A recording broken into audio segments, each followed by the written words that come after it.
Hello!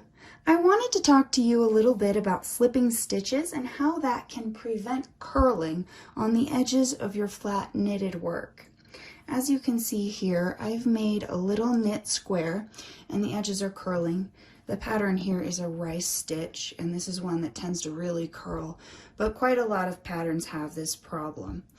And as you can see, the edge here where no stitches have been slipped in this pattern makes kind of a little braided type edge. It's not very smooth or flat, and it really wants to curl, and the longer you knit the piece, the more it's going to want to curl. So one way to help prevent that is to slip a stitch at the beginning of every row.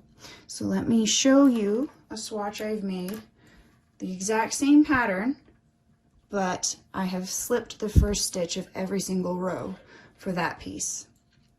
And as you can see, it curls a tiny bit, but it doesn't want to curl nearly as badly as the piece with no slip stitches.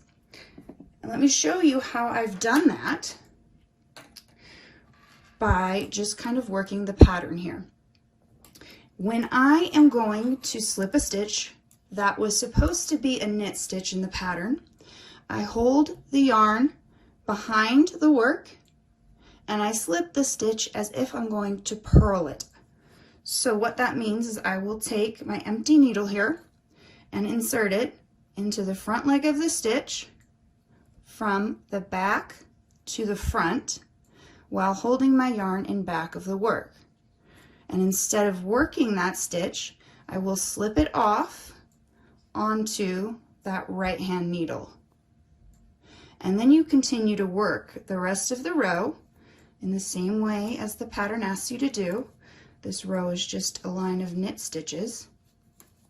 And when I get to the other side, I will be able to show you how I slip what would have been a purl stitch in my pattern.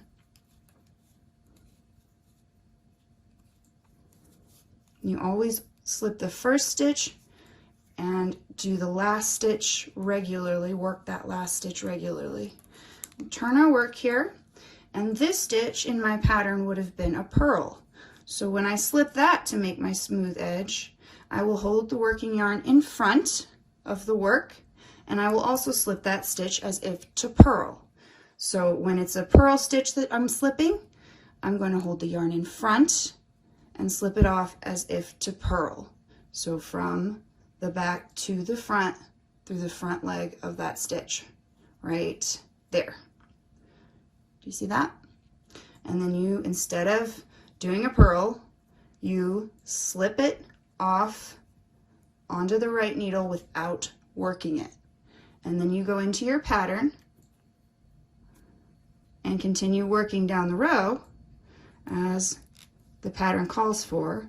And when you get down to the end of your project, it will have a smoother edge.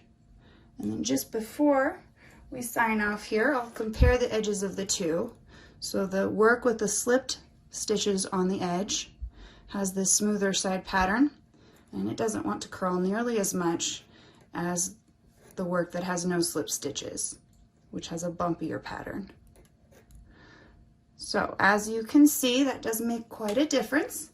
And I hope that helped you, and I hope you have a wonderful day.